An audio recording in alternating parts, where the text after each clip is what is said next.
We had a nice day out in the water, but we had a little bit of a swim lesson in the middle of it. At least he did. Huh? At least you did anyway. I did, yeah. Well, we flipped the boat. We put the kite up. We were good. We just flipped it, and then we got it back up, and it immediately flipped back the other side, so we had to double right it. And then it was sailing away, so I went underneath the tramp to you know, take the tiller to put the rudders into the wind to stop the boat from sailing. So Daryl's up on the boat, and it just took off, and I was holding onto the ugly stick, and the damn thing came off in the hand, so I got detached from the boat. Stories to me. Well, shortly after he loses the ugly stick, well, in his hand anyway. I never lost that ugly stick, by the way. Swimming with it in his mouth, but we'll get there. Ends up, the boat goes on for a little bit, capsizes right off the bat. So at this point, we're kind of within shouting distance, trying to get the boat into the wind, not working. I ended up looking at GPS on my phone, of all things, sooner or later, and boat's doing 1.8, and we figure he's doing about 1 mile per hour. So distance is spreading. You know, I keep trying to ride it. I'm struggling for half hour, 45 minutes. I get it once by myself, and then promptly lose it again as I'm trying to get back on the boat. At which point I am tired, not much left in me, so I decided to go grab my cell phone. Took the emergency contact sheet that got at Rick and Mary's the night before, thankfully. And first call was going to be to Rick and Mary, but I decided I'd call Coast Guard. Put in the call there, started boats coming our way.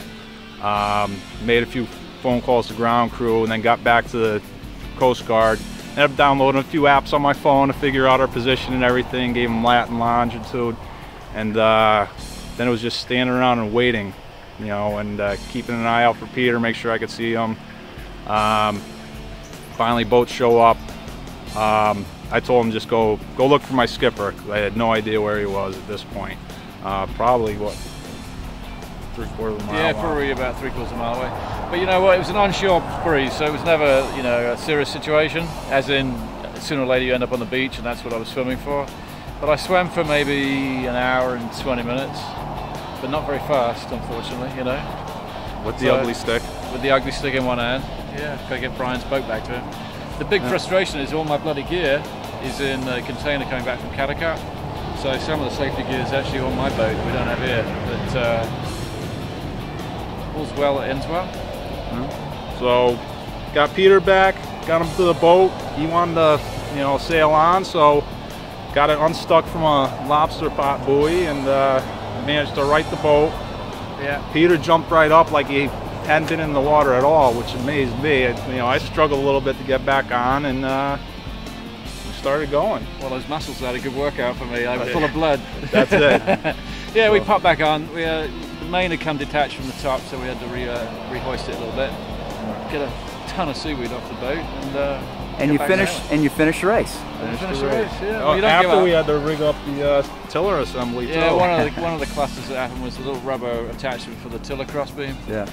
That buggered, so we had to lash that. So we've got a couple of little issues, but. So you guys ready for tomorrow? Or yeah. All right. That's serious endurance sailing, huh? Well, you know, sometimes that's what's asked of you.